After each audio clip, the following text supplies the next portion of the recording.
Yes, everybody, good morning indeed. Football is nearly back, and by Monday we might hate football, depending on what happens at Goodison Park on Sunday. But look, it's been a long, arduous international break. Can we just celebrate the fact that there are no more international breaks until March? Although there is a bit of a winter break that happens in January. So technically the breaks haven't quite stopped yet. But no more international breaks. Thank the Lord for that. Because, geez, they drag. September, October, and November. Now we can just be annoyed that football is back. And the fact that Man United aren't playing well. Well, we've won 4 out of the last 5. We've got Goodison Park on Sunday. We'll preview that a little bit later in the show. But you can see what the headline of today's show is. And you will see, actually, how I presented said headline. I haven't gone for Ten Hag and Varane's relationship has broken down. Ten Hag is banished for... No, we're going to have a discussion around Ten Hag and Varane. What is going on? And that is the question I'm going to be asking. What is going on? Latest reports come from the Daily Mail suggesting there is a complete breakdown in relationship. Whereas last week we were told something completely different from the Athletic. So what is going on? That's what I want to discuss this morning. We're also going to speak about injury updates. Really good news around Rasmus Hojlund. Not so good news about Christian Eriksen, but we kind of knew that. Then we'll speak about Ratcliffe, a little bit about the Glazers, and a little bit from the Independent that I really want to focus on, which I hope is indeed correct. And then we'll speak about the Everton game. And you can let me know anything else you want to ask me throughout the entire show. As I always try and do, I do try and interact with you. Don't get offended if I miss your comments. There's a lot of comments that always fly in. And maybe more people will start tuning in after the international break, where everyone's like, nah, can't bother with United. Just going to switch off for a couple of weeks. Who's here from the member gang? Let's have a look. Poz, Mania, Joe, Matt Bird, got Nizam, we've got Sky Benjamin, Teresa. I see you there. Diego, Alex, Daisy, Kenny, Chris, Fizz. Who else we got down there? Tutianaj, Maddie, good morning to you. Devils, and one more. Bishal, who's on Facebook. Dan McGann, morning. Having a Mackey's. Mate, McDonald's breakfast, right? So overrated. It has to be one of the most overrated things in the entire world. I don't know how anybody enjoys McDonald's breakfast, apart from the hash browns, which are good. Cody Lee, good morning to you. Siraj, Gavin Thompson, Matt Frost, and Craig Knowles. Good morning to everybody. I hope it should be a show that you enjoy, but let's get into it. And it's one thing I want to start on here, right? And it's this.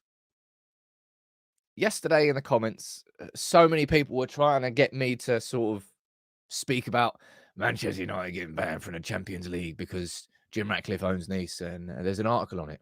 And I was like, where's this noise coming from? And I did a little bit of research, and I found out it was the Sun. And I just burst out laughing on the stream. Like, I hope that's one thing that people get from being part of United People's TV community is really that everyone starts to kind of scrutinize the news and where it's coming from, rather than just reading a headline, saying it's true, and just spouting, which is what a lot of people do. And honestly, do you know how hilarious it is to think that Britain's richest man has gone to buy 25% of the club, is going to invest 1.25 billion of Ineos's money and 250 million of his own money. And at that point, they're going to go, oh, crap. Oh, he actually can't play in the champ. Ah, boy, I didn't think of that one, Jim. Ah, damn it. Well, I suppose we've already paid for this.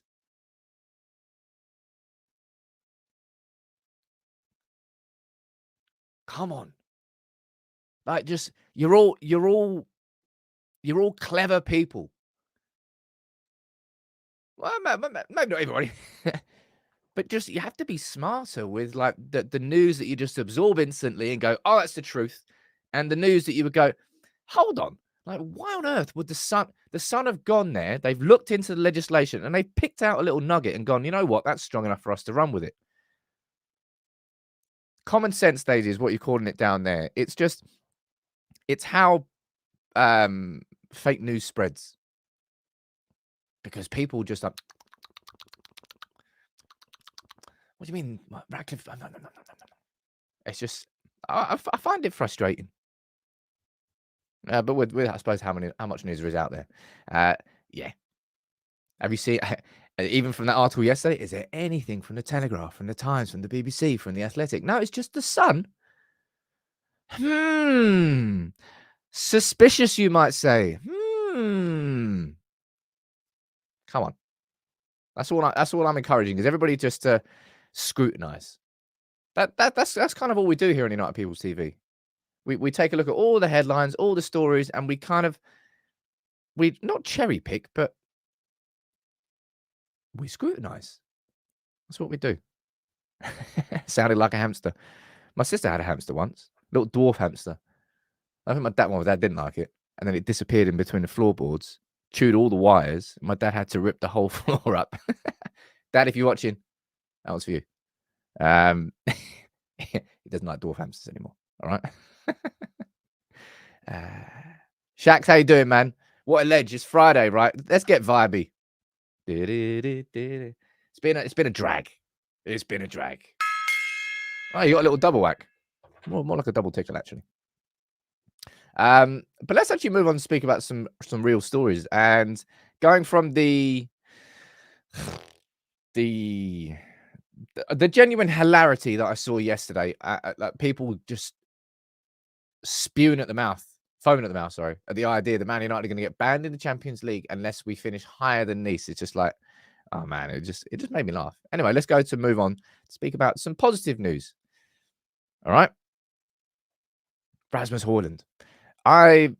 When Rasmus Hojlund pulled up in the last game before the international break, pulled up with his hamstring, it's those injuries you're like, oh god.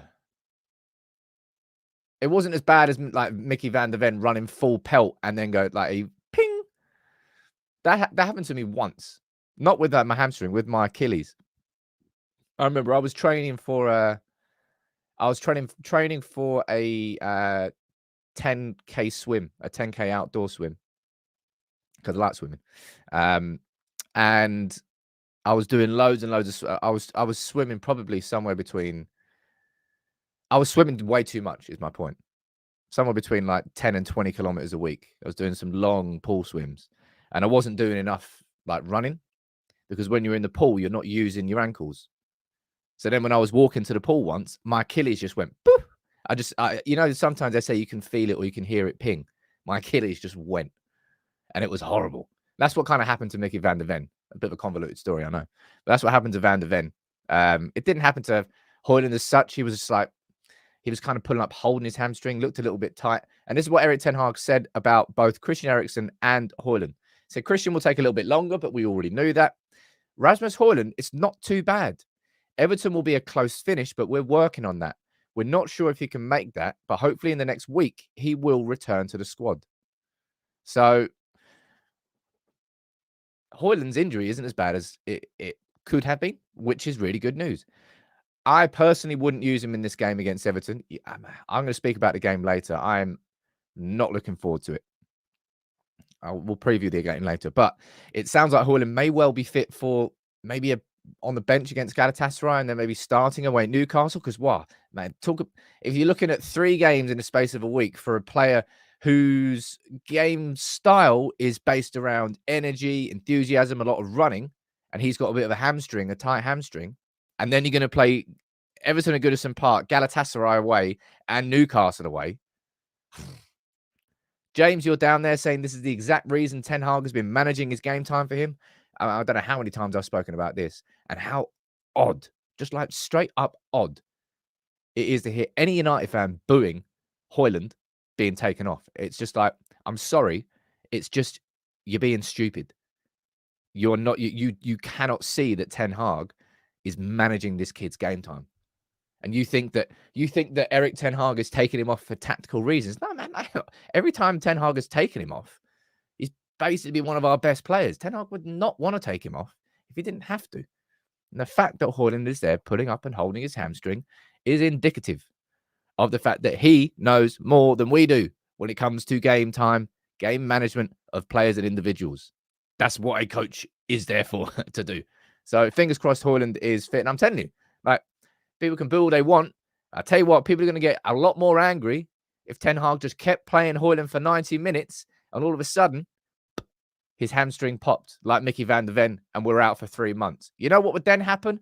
Erik Ten Hag, what a crap coach. Should have been managing Hojlund's game time better. You could see it.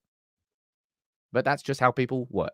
I'm telling you, a lot of people enjoy being offended and enjoy finding faults in things rather than finding positives or finding logic.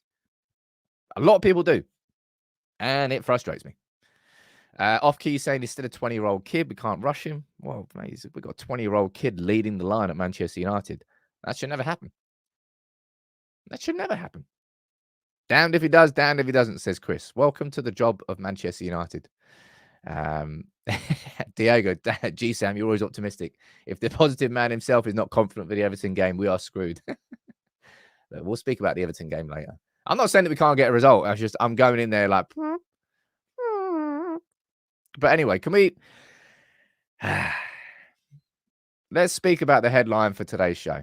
All right, the headline conversation that's been I see everyone talking about Raphael Varane and the relationship with Erik Ten Hag. If you look at the Daily Mail, the relationship is broken. They can't possibly work together. And everybody, maybe it's because it suits what they want to, or maybe how they feel about Ten Hag. Terrible man management. First, it was Ronaldo, which he was completely correct with. Then it was Sancho. Now, the Sancho one, as much as I personally feel that Ten Hag managed Sancho correctly, I can understand if you disagree with that. All right. In the idea that Ten Hag called him out after the Arsenal game, I personally felt that what happened, because of what happened before, that was a fair justification at that point in time. But not all of you did, which, okay, I understand. Now, Rafa Varane, right? He's got to be one of the nicest guys in football. No one's ever heard anything bad about Varane. He's got his family. Not really. Has there been any sort of controversy ever around Varane? No, one of the nicest dudes in football, which kind of, and then when you see that and you're like, how on earth can Ten Hag fall out with Varane? Is one of my first things. But what I'm going to do is read through the article here from the Daily Mail. And yeah, I'm just going to discuss it with you as a community. You can let me know what you think down here in the comments, right? As you always do. This is what the Daily Mail is saying. Chris Wheeler and Sammy Mottbell. Casemiro and Rafa Varane are facing a United exit, with incoming owner Jim Ratcliffe ready to make big calls over the struggling future stars. And let's go down and see exactly what they say about Casemiro and Varane. Both were pivotal in Ten Hag's first season, but struggled this term and approached the January transfer window with a question mark over their futures. Casemiro looks short of form and fitness at the start of the season and is out until after Christmas. The Brazilian has been linked with a move to Saudi Arabia in January. Even if he stays, his future is likely to be up for discussion in the summer. Meanwhile, Varane has fallen out of favour with Ten Hag, such that their relationship has practically broken down. A frank exchange of views is believed to have taken place after Varane was dropped for the Manchester derby, and the Frenchman has only made 3 sub-appearances since. 30-year-old is said to be unhappy that Evans has been chosen ahead of him, and Lindelof was then selected to play alongside Maguire 2 weeks ago. Bayern Munich have expressed an interest in signing Varane, and I'll speak about that in a little bit. But let's go back up and let's leave that on screen there. So, first off, I want to speak about Casemiro because I did this video yesterday, which not many people seem to enjoy, but it's kind of something I've been thinking about for a long time. Because Casemiro, for me, and this is the way I tried to explain it in that video, was at the same time an incredible signing and an incredibly bad signing. Because he is and was the definition of a short-term signing. Because look at last season in isolation. Man, I loved Casemiro being a United player. I loved the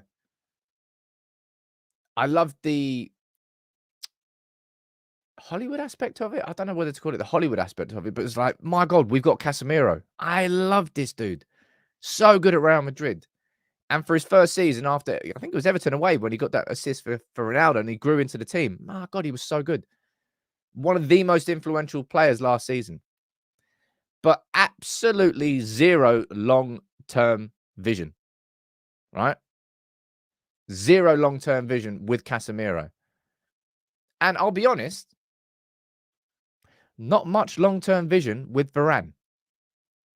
Because if we're being totally honest here, completely red-tinted glasses, all just be completely and utterly objective, there's not one United fan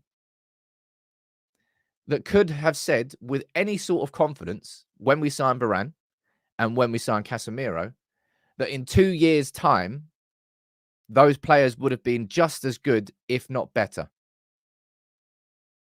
Casemiro we signed when he was 30. In 2 years' time, is he going to be just as good, if not better? Well, we can hope that he will be just as good, but it's going to be tough inside a very physical Premier League. But let's see. Varane was signed at 28, so he was at his peak, and we were going to hopefully he's going to be as good for the next 2 years. But there were always concerns about his. Neither of those were bought, and it was bought for in north of 100 million combined. Neither of them are bought with a long-term vision. It could well work with them, but it's going to work for 2 years max, really. And then you're going to be finding yourselves in a position where you have to buy a player in that position again. Diego, you're saying I kind of agree, but I don't see a big problem with short-term signings. See, dude, when it comes to the quality of a squad, right? I think when you have a squad that's really got some proper depth, then I think the idea of short-term signings on top of that is good. But when you're trying to build a sustainable squad for now and for next year and for the year after, you have to think both short-term and long-term with a signing. And that's why, for me, Rasmus Hojlund was a good signing. In an ideal world, we wouldn't be relying on a 20-year-old. He'd have a bit of a softer introduction in his first season. But with this Rafa Varane story, I find it so weird that so this is from the Daily Mail, right? Varane, meanwhile, has fallen out of favour with Ten Hag, and such as their relationship has practically broken down. Yet 8 days ago, from The Athletic, from Carl Anka, we read this. The Athletic understands that Varane took no issue with being named as a substitute during the derby. Varane and his relationship was broken down, and there was a frank exchange of views that happened after the Manchester derby. Varane took no issues with being named as a substitute. Someone's fibbing, right? Someone is fibbing. And it's completely up to you as to who you, I suppose, want to trust. Is it a trust thing? I suppose it is a trust thing. The exact same story being presented from the complete polar opposite angles within the space of 7-8 days. And you know where I'm going to put, I think The Athletic, I think Carl Anka, I think Andy Mitten, Laurie Whitwell, and the organisation itself, Adam Crafton too. You might not like what they've got to report, but a lot of them are doing genuine journalism. Truth be told, this is just Ten Hag's, I mean, you might call it obsession. He loves his passing angles. Like, you might not like it. You might think, oh, that's such a weird excuse, blah, blah, blah, right? But it's true. Johnny Evans has played left centre-back far more than Rafa Varane, and is a little bit more comfortable with the open body passing angle to left back. And for Ten Hag, who's trying his hardest to get his team to play out from the back, that for him was a little bit more important than the qualities of the centre-back. And right now, who is the best defender at this football club? On form? It's Harry Maguire. And what position is Harry Maguire going to play? He's going to play right centre-back. So there's going to be people here, right? One sec. People here that are, and I've seen it everywhere, right? Just slagging Ten Hag's man management. How can you possibly fall out with Varane? He's fallen out with Sancho. He's fallen out with Ronaldo. He's fallen out with Varane. There must be a problem here. There's too much smoke. Not enough, too much smoke, no fire. But yeah, there's no smoke, no smoke without fire. And I would look at Harry Maguire, and I would look at a player who had the captaincy taken away from him by Erik ten Hag. Erik ten Hag tried to sell him in the summer, and then he was on the bench, and then he came in with injuries, and now Maguire has played his way into the team. He's one of the first names on the team sheet for Ten Hag. Form has played him into that team. Ross, look, ain't nobody in the world ever accepting Evans and Maguire as our centre-back partnership. That's disgusting. It is. All jokes aside. How on earth we've got that as our centre-back partnership right now is beyond me. Now, look, the one thing I would agree with down there, Ant, is what you're saying there about like Varane. Like, no one's ever had a problem with Varane. And honestly, I don't think Ten Hag has a problem with Varane. I think he's just putting more emphasis on the passing angles than I think anybody is giving credit for. And maybe that is bad management. Maybe Varane and Maguire could play there in left centre-back and right centre-back. And maybe Varane would be fine with that. But that's not what Ten Hag thinks as a coach. Let me see what you're saying down here in the comments. Evans has been incredible. Evans has been all right. Okay.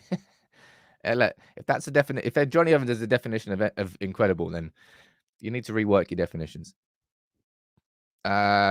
Daisy, I've been unbelievably impressed with Maguire. I was one of his harshest critics. I've been mega impressed with Maguire. But you know what I'm waiting for. I'm not waiting for him to fail. Like I'm sitting there going, "No, go on in." Right? I'm not sitting there saying that.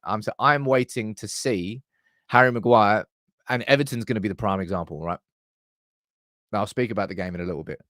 They are going to press us. They are going to squeeze us. They are going to give us zero time stood still on the ball. All right.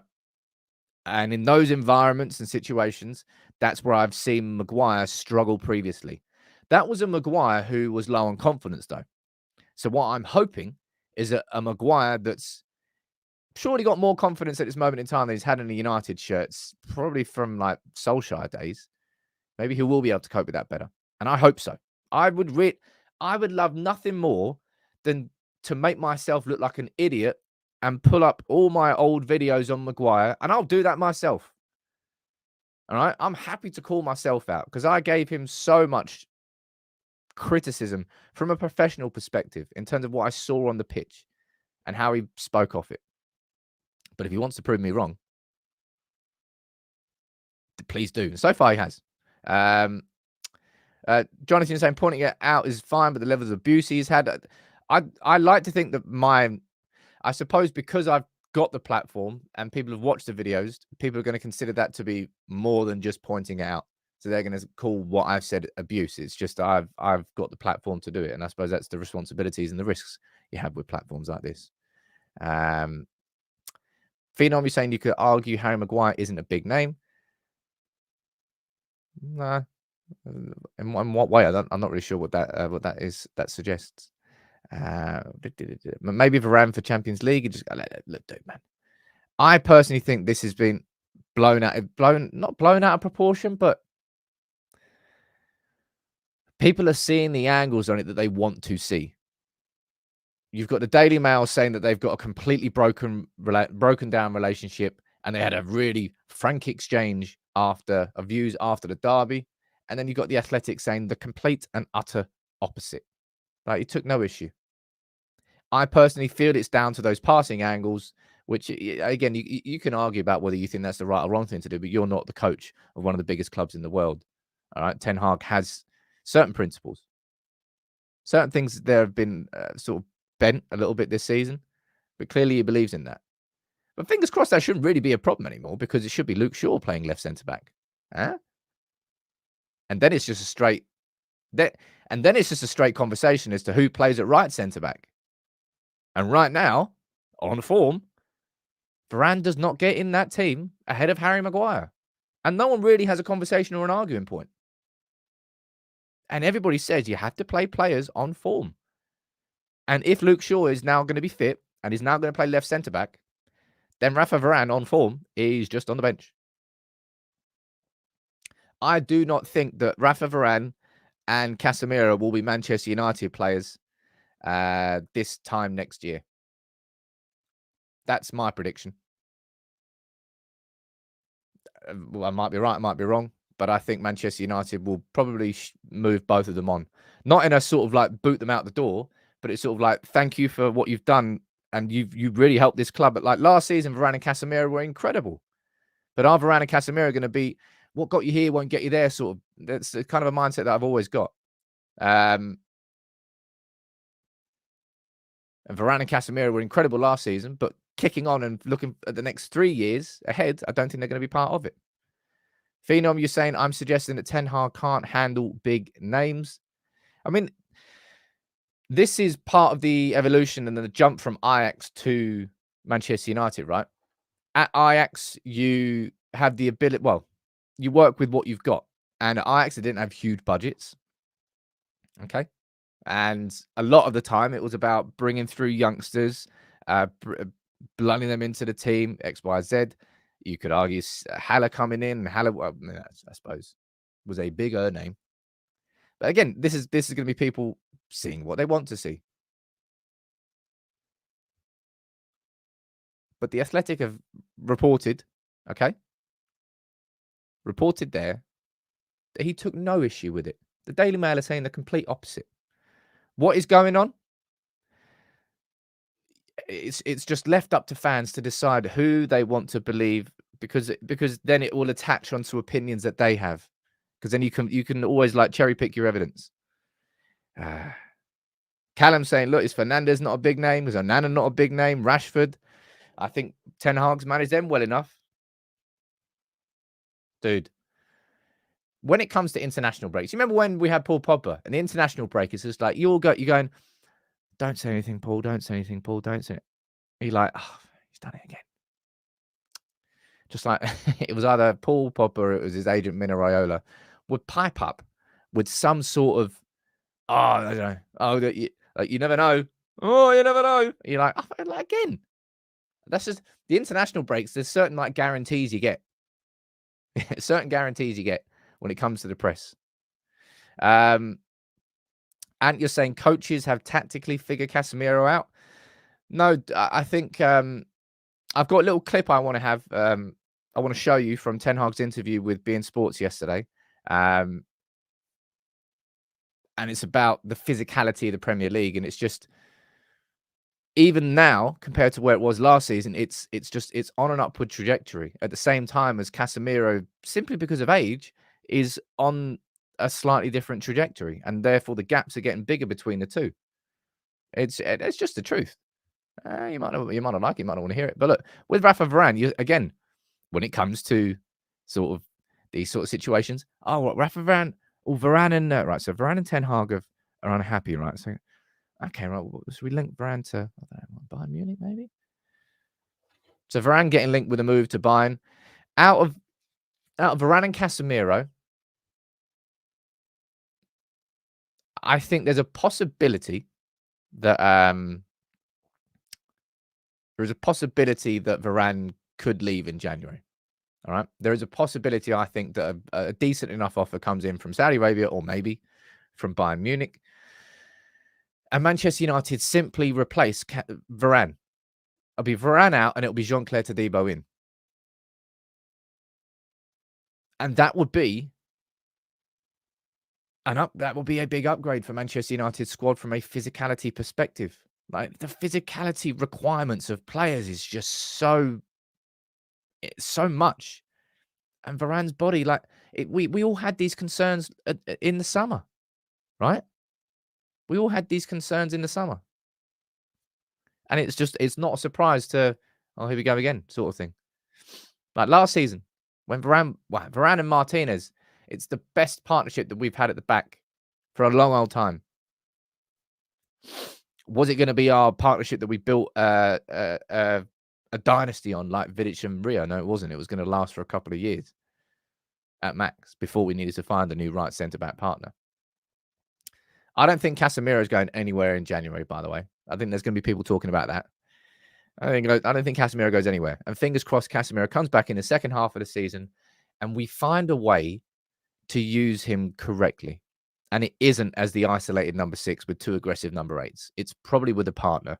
And it might be in certain games and maybe not other games, right? But I don't think Casemiro goes anywhere in January. I think if either of them could go, I think it could be Varane. But this idea that, again, here you go. People are now speaking about, Ten Hag can't manage big names. All great. And the speculation and the stirring starts again. I'm happy football's back. At least we can just complain about the football rather than pure just speculation. Look at this as well. Oh, yeah. Privately, some of the United coaching staff have discussed a softer approach to get all the players onside approaching a crucial run of games. So private, in fact, that the Daily Mail has written an article about it. That's a private conversation. And what? These players want a little bit of a softer approach. After Ole Gunnar Solskjaer, when they said they wanted more of a disciplined approach. Ooh. Oh, yeah. Well, we're here again, are we? Oh, good. That's fantastic. If you want to find fault in something, you will find fault in something. You will find fault in everything because, spoiler alert, everybody, life is shit. And nothing is perfect. And everything will have faults. And Ten Hag obviously has his faults, just like I do.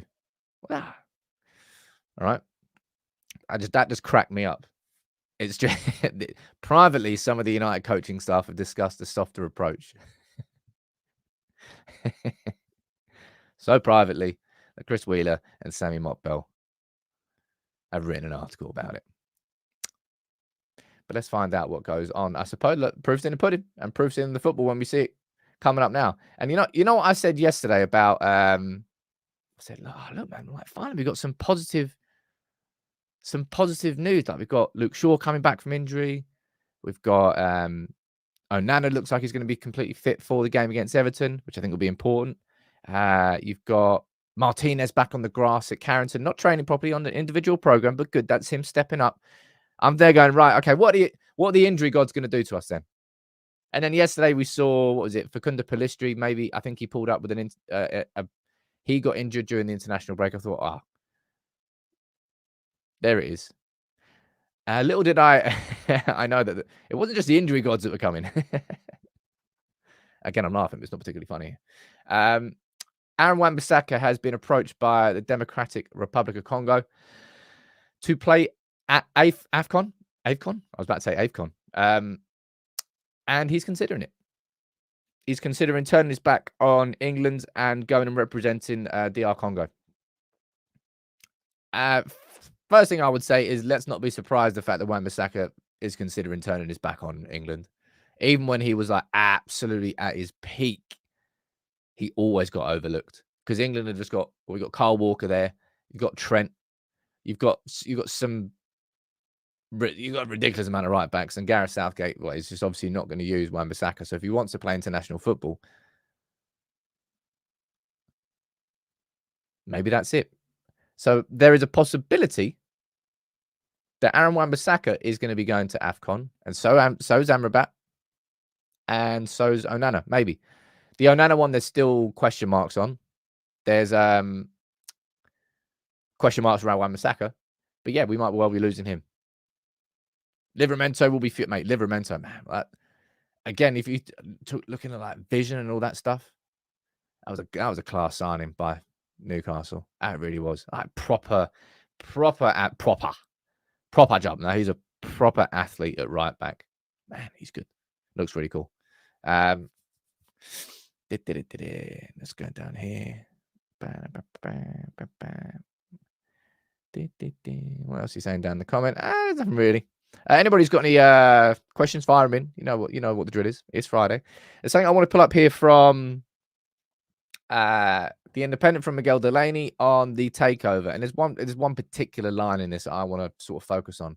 Jim Ratcliffe considers, well, Michael Edwards. We've had who linked to us now, right? We've had Paul Mitchell, Michael Edwards, Dougie Freedman, Paolo Maldini and Ricky Massara from AC Milan, Andrea Berta from Atletico Madrid. Who's that bloody weird one? Celtics former one.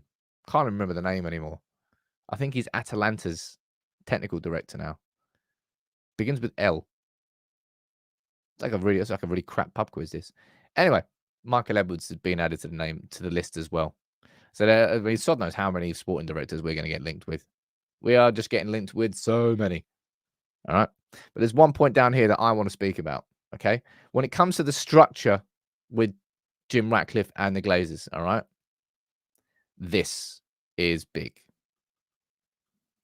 This has been the problem at our football club for I don't even know how long. I don't know. Actually, I know exactly how long. Since 2005. It is understood that Ratcliffe's eventual football staff would not have to run major decisions past the Glazers. That right there is the best case scenario that we can hope for out of what's happening here, right? None of us are particularly happy with a 25% takeover. None of us are happy that the Glazers are staying in a majority capacity at our club. But if this can be put down into the legal binding agreement and the structure that any decisions that are made on the footballing side, those decisions don't have to be run past the Glazers, that is a massive leap in the right direction. Bernard, you calling it one word progress down there? That would be progress. Now, it's obviously going to be impossible for there not to be crossover between the commercial side of things and the football side of things. So, for example, the going into a summer, the commercial and the football side, they will have to sit down and agree on a budget and say, right, okay, this summer you've got 150 million to work with, all right? That's something that we can agree with, okay? And then at that point, the Glazers would not have any involvement in that 150 million, how it's spent. You don't have to go back to Joel Glazer and say, well, actually, they've put it up by X amount of million. He goes, let me think about that for a day and come back to you. No, you not at all. You decide on the budget, and that's where the parts of the business will cross over, and then it's down to the football side of things. If we can get the Glazers away from the major decisions and actually involved in the process, that right there is a huge, huge step in the right direction. So much more, of course, will still be needed. This is what makes the Glazers such bad businessmen. Is yes, sure, they've sat on Manchester United. They had the golden egg, the golden goose, whatever you want to call it. Manchester United, mate, our revenues have stagnated in the last 6-7 years. So commercially, you can't even tell me that they're great at what they do. They were just part of the rise. It was already rising anyway. They just rode the wave up. What they did do right was the regional sponsors, and that's how they managed to really, really fleece it. But success on the footballing side is what is going to bring long-term sustainable growth to their own money, to the value of Manchester United. And delegating footballing decisions away from them because they don't know what they're bloody doing. They never have. They like to think because they got the egos of powerful individuals. Yeah, man, I know what I'm talking about. Signing someone? Come on. That's easy. We can do this. No. Getting them to step away from those decisions would be huge. So let's see if that goes through. Now, when it comes to the takeover itself, as it's been written here, and this has kind of been written everywhere, right? They're just discussing the legal. They are discussing the legal. Let me zoom out a little bit. It's a bit big. The Glazer family and Jim Ratcliffe are still discussing the legal points of what the ownership structure would look like. The prospective deal has been described by those involved as one of the most complicated in the long recent list of football takeovers due to the distinctive condition of the minority owner taking full control of the sporting side of the club. It's peak United, it's peak Glazers, and it's peak complications. I mean, we know this has been complicated. I've lost my bloody mind so many times trying to cover this for and with you. It's been exhausting. But I hoped it was going to be this week. We got let down again. So I will go into next week hoping that the announcement is going to come. But I will not be surprised if we're inevitably let down and we have to wait another week. But it really is a case of when and not if this announcement goes through. And it's the 24th of November. January transfer window opens in 5 weeks' time. So we know full well that Ratcliffe can't be in control because it takes 6 to 8 weeks for the fit and proper owners test, right? Last 15 minutes of the show. We've still got the map to bring up, all right? And we're going to have a full conversation around Everton now. Let me see what you're saying down here. Wonder how the transfer budget will be decided. Robert, that's what I said. There's going to be crossover between the football and sporting side and the commercial side. They will have to decide a budget. That'll be, don't know, Paul Mitchell or whoever it is going up and going through. Part of the football committee. That's kind of why Joel Glazer's probably there on the football committee, because he has to oversee those decisions. He won't have the majority on a board of 3 if you've got Browson and Ratcliffe, but you've got Joel Glazer there, and he goes, how much do you need? Okay, right. Yes or no. And then past that point, out of his hands completely. Those decisions are not his to take. All right? That there would be a good start, and only a start. Let's speak about the game of the weekend. All right? Let's speak about the game. What are you expecting? Don't just fire in predictions. Fire in like talking points from the game that you think are going to emerge, or going into the game, what are you looking out for? And thank you for the super chat, dude. And that's a good question. Saying what is going on with Amrabat? It's weird. Honestly, that's going to be one of my talking points in my preview. Because obviously Eriksen's out. Casemiro's out. I mean, it's Amrabat. And I'll hold my hands up here, right? Shoot me. I definitely was I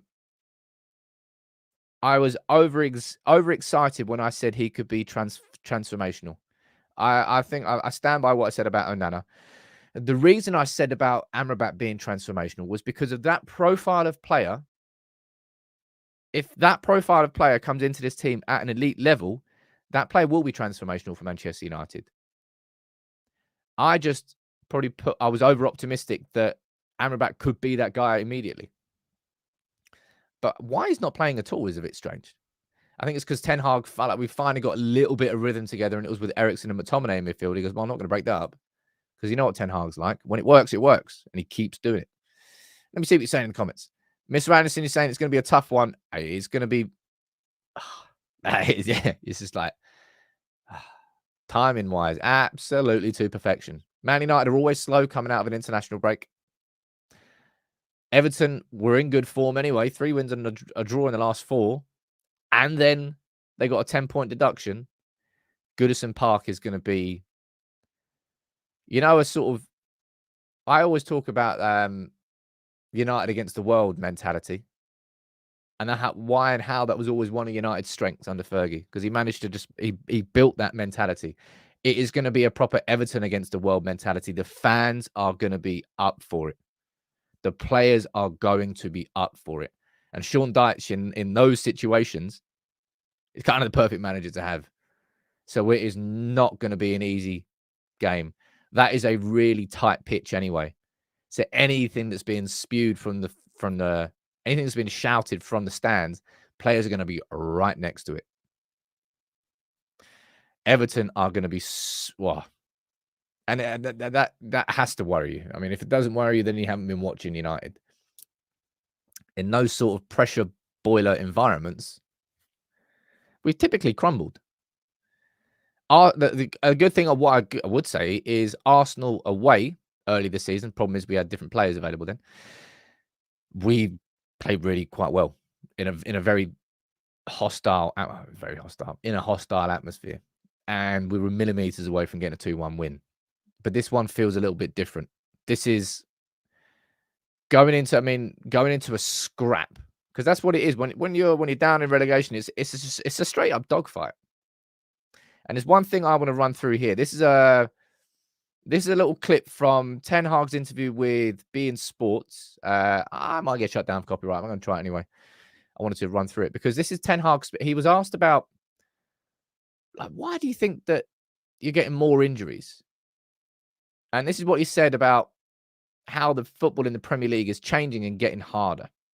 We did some research about it, and so what you're seeing that the standards in the Premier League from this season to last season again are increased.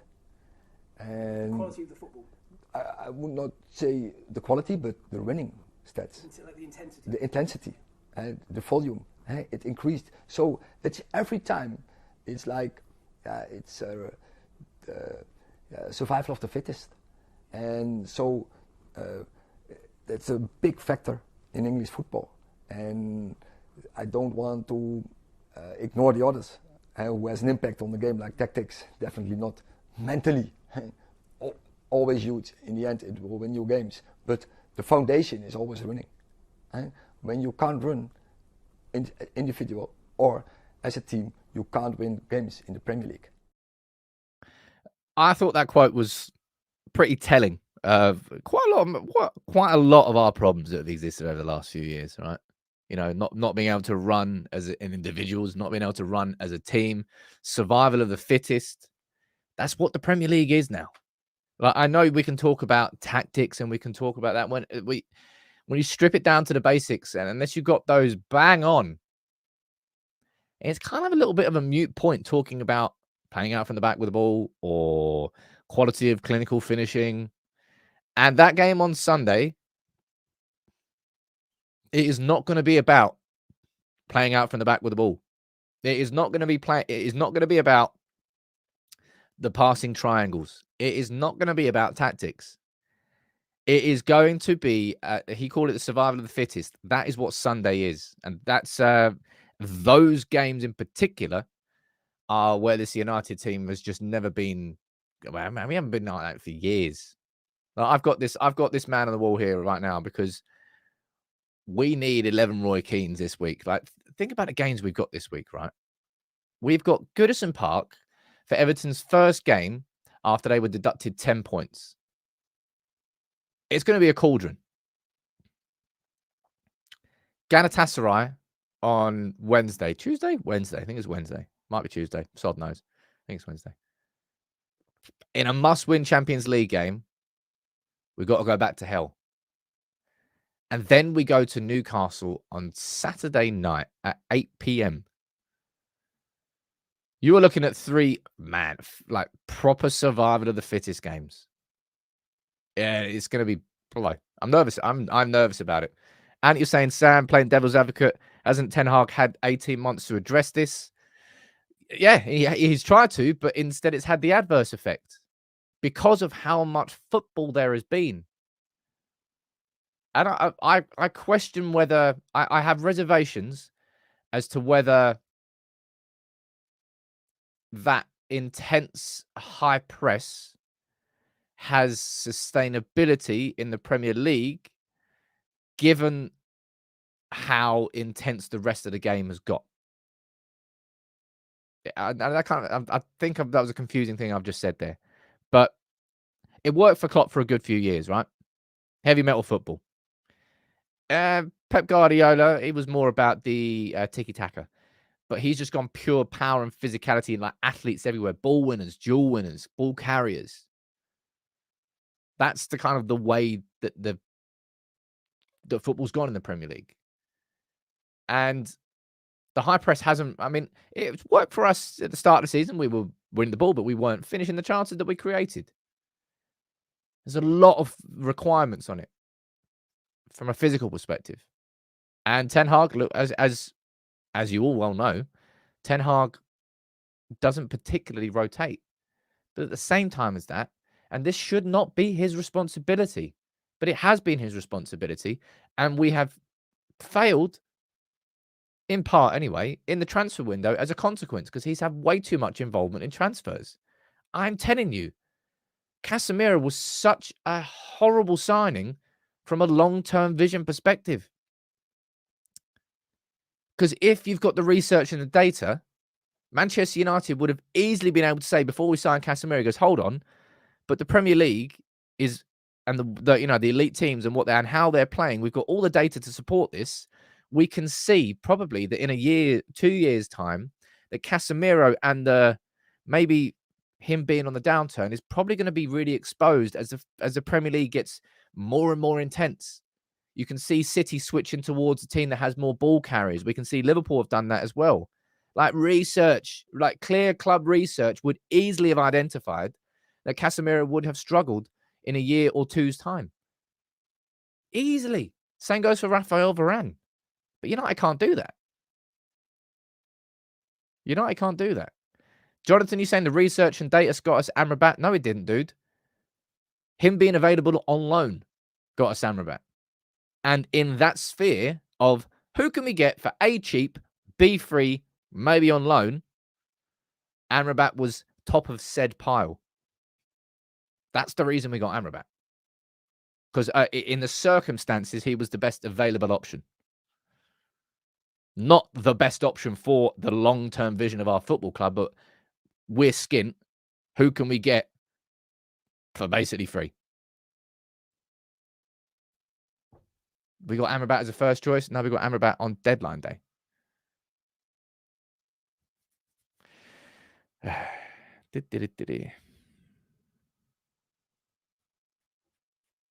Man, I hope. I'm still proud. I'm still hopeful, optimistic, all that jazz.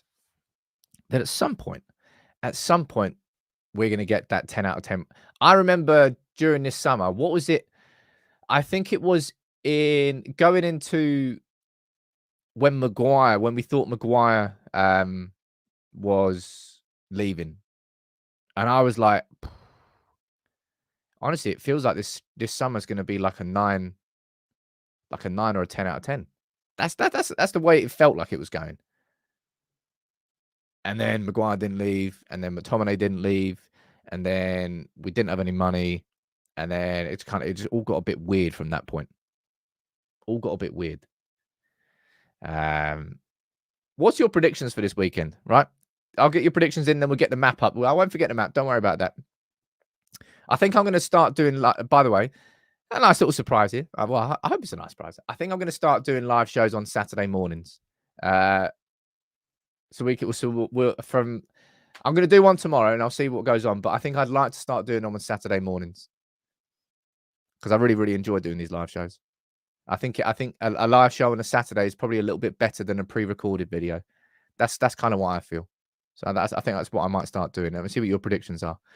Lone Wolf, you're going for a 2-2 United win, says Imole. Man, that would be incredible, but I can't predict that. Top Death Angel, you're going for a 3-0 Everton. Ant, you're going 3-1 Everton. Carl, you're going for a 2-1 United win. 3-1.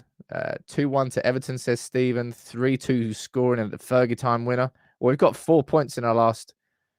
Well, 4 points past the 90th minute against Fulham and Brentford with the late winners that we've had. 1-0 Varane off the bench. 3-1 United. 4-0 win, says Carl. You're drinking early. 2-0 wins to Everton. Well, there's a mixed bag down here. There is a mixed bag. And I'll be honest, I think I can understand why anybody would have fears. I wonder what the betting odds are for this.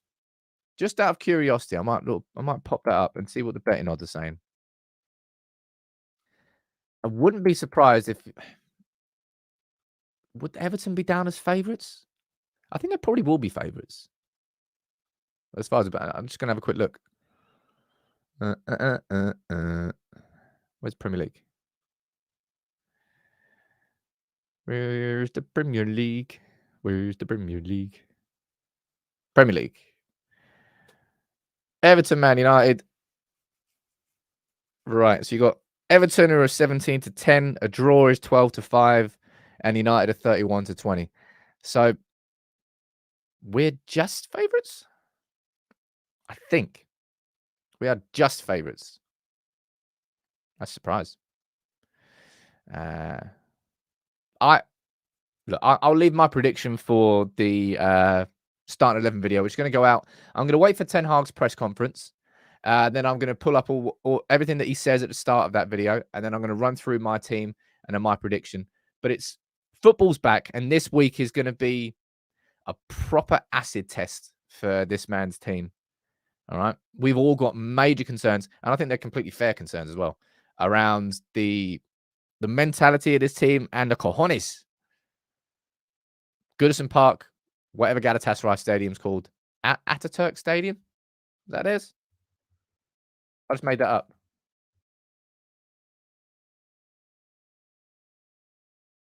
I don't think that's theirs. Oh, is that Galatasaray Stadium?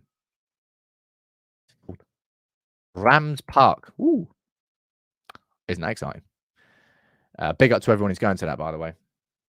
Not jealous at all. Not jealous at all. But yeah, I'm waiting for the press conference because, there's a lot of question marks. So I think there's no point in me doing a start 11, and I'm including Shaw and I'm including Onana and all that jazz. I want to get a little bit more from Ten Hag. But look, last 5 minutes of the show, you can fire in any questions you want. You can let me know where you're watching from, the town and the country. We are up to 535 points on the map. Norway, Czech Republic, Spain, Galicia, Italy, Denmark, Canada, Australia, Norway, Denmark. Big up to my mate Dave, by the way, who currently is on his way to New Zealand. That's a long-ass flight. I think he left last night, so he's got like 18 days. 18 days? 18 hours. Longer than 18. Sometimes how long? It's a lot of hours. A lot of hours. We've got Dan watching from, let me just obliterate this name. My God, I'm going to get this wrong. Ribnica in Slovenia. Oh, God. Oh, there it is. You got that for me. I spelled it wrong. Awesome. Slovenia. I want to go back there. Man, I had like some chili burger. It wasn't Lake Bled. There was another lake that was it was like about 20-minute drive, and it was perfect. Got a parking ticket there. Just like parked there, walked through the woods for like 10 minutes, and we just sat on the edge of a lake, and there was nobody there. It was the most amazing day. And then I went and had a burger after, and it blew my head off. I like spice, but it blew my face off. I wasn't expecting it. We've got Freddie watching from California. Jeez. Owner. Awesome. Again, I want to go. Every time I do this, I just get FOMO about not traveling. I should probably stop this. What else we got down here? We've got Teklan watching from Ubelingen. Ubelingen in Bodensickris in Baden. There's too much German there. Did German until GCSE. Did I do GCSE? Did I drop it before GCSE? I think I got a C in GCSE. Dankeschön. Let's get one more up here. We've got Henrik watching from Bamako in Mali. Awesome. On you get. Onto the map. Bamako in Mali. Look at that. Awesome. 4 people today we've got who are sitting here right now watching United People's TV, are tuning in from Mali, Germany, California, and Slovenia. That's cool, isn't it? Reds around the world. Now, as I said, I think I'm going to start doing Saturday morning shows. So I'll be here tomorrow morning. Make sure you tune in at 10 a.m. Thank you all for tuning in. It's been a long old international break. It's been a lot of frustration with the takeover that hasn't quite happened yet. Stories that are now emerging about broken relationships, despite the fact the Athletic said something completely different 8 days ago. Yeah, you can choose what to believe. But we can't. It's a shame we're banned from the Champions League. Real shame. No, we're not. Anyway, I'll see you tomorrow morning. Enjoy your Friday. Drop a like on the video if you can. I'll get my start 11 and preview out after Ten Hag's press conference. And then we'll be here on Sunday. Take it easy, everyone.